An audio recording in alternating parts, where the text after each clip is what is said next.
Univeristy. I'm from Turkey, first year medical student.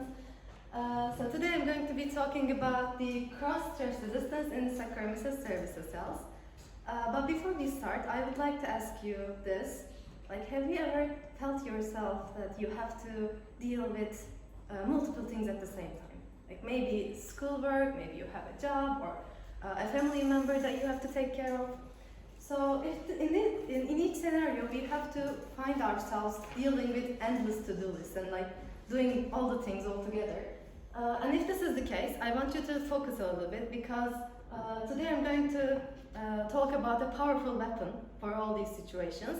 It is called cross-stress resistance, and this is actually the story of how my perspective changed after I conducted this research and how I get better with dealing everyday stress. So let's start. This is my research question, basically where everything gets started.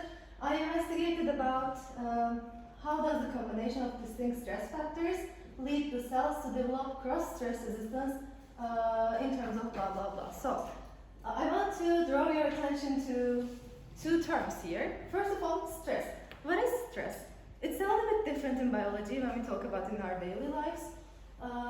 So in biology and physiology, stress is actually any environmental or physical pressure that elicits a response from an organism.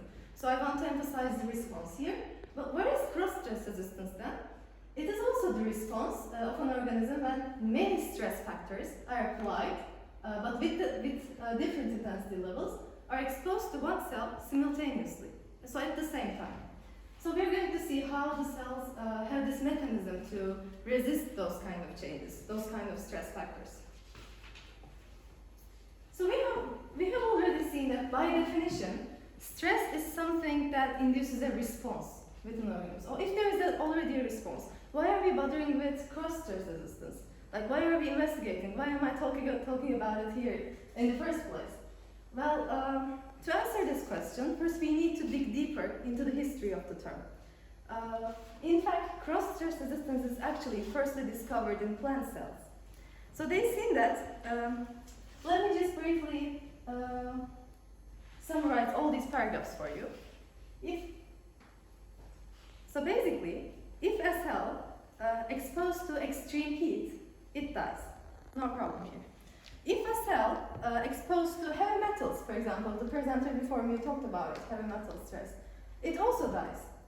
But they discovered that, scientists discovered that if the cells are exposed to both of them at the same time, it survives. Well, sometimes, not all the time, under certain conditions, which I'm going to explain right now. So my research, actually, when the cross-stress resistance was first discovered, it kind of stopped there. In the scientific literature, there are really few scientists talking about it, researching about it, which is, to be honest, pretty interesting because I find this concept to be revolutionary. And I was myself actually the very first person to investigate this effect in a single-celled organism, Saccharomyces cerevisiae specifically, which is, as you might have known, Baker's yeast. So what I do, this table actually summarizes my research.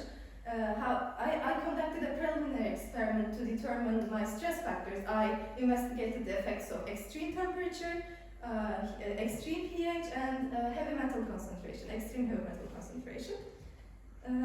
So let's see, this is my experiment setup. In the first row you can see the heavy metals. I used mercury, not mercury. What was it? Different stress agent, yes. And the second row I used different pH levels, and in the next one is the temperature, different temperature groups. So these are my experiment groups. As you can see, I have one control group, which no stress is exposed, and I have different combination of those aforementioned stress factors. And there's an extra group, as you can see.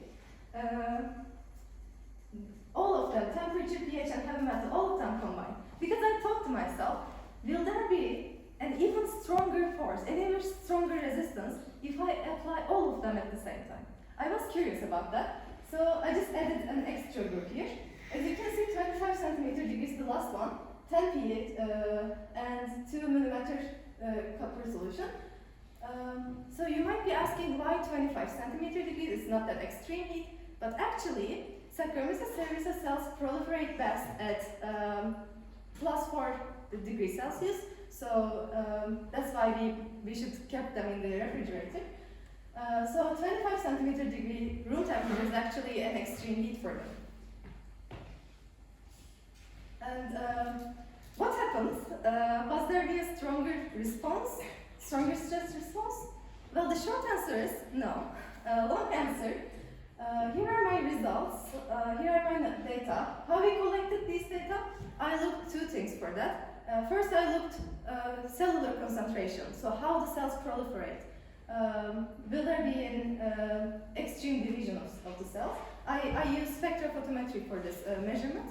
And secondly, I looked for the oxygen concentration. So was there enough oxygen produced for as a result of the fermentation process? So that's how I obtained these data. But to be honest, since we don't have much time and I don't want you to bore to death, I'm going to skip these numerical, statistical, and graphical data for now, but we can discuss it in the discussion section if you like. So, I would like to explain my findings verbally.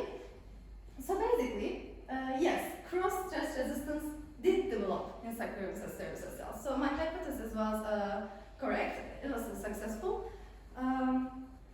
But I want to explain one thing before I end my speech. So, if a cell is exposed to a stress, there will be a response. So we cannot eliminate all the negative effects, all the negative impact of that stress. That's not what I'm trying to do here. What we're trying to do is decrease those detrimental effects as much as possible.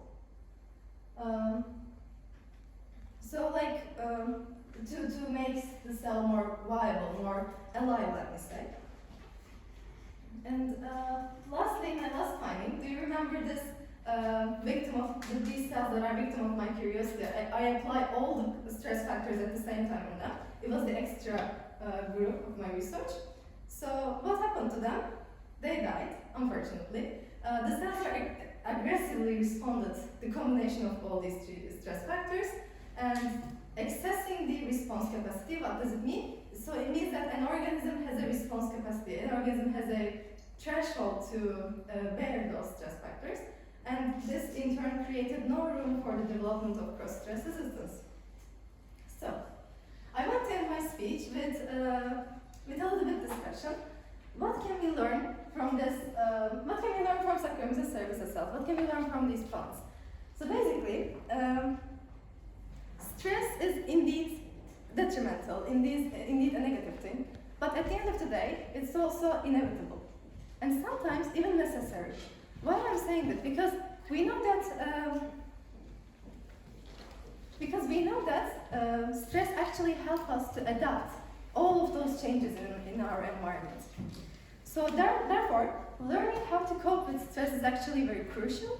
And I want you to ask you, after learning all this, if you find yourself in a situation that you have to deal with lots of stress factors at the same time, like I did this morning. I don't know a word of Polish apart from Dzień dobry, and I got lost this morning by coming here. And I said to myself, well, okay, now I'm developing cross-stress resistance, nothing to be worried about. So Saccharomyces cerevisiae cells can do it. Plant cells can do it. As a human being, I think we should ask ourselves, can we also do it? I think the answer of this question will change how we perceive our daily matters in a great sense. Well, thank you so much for listening. That will be all for me. And I am happy to answer all of your questions if any arise in your mind. Thank you so much for the speech. Welcome. Dear committee, dear participants, does anyone has any question? I think no. Thank you so much. You're welcome.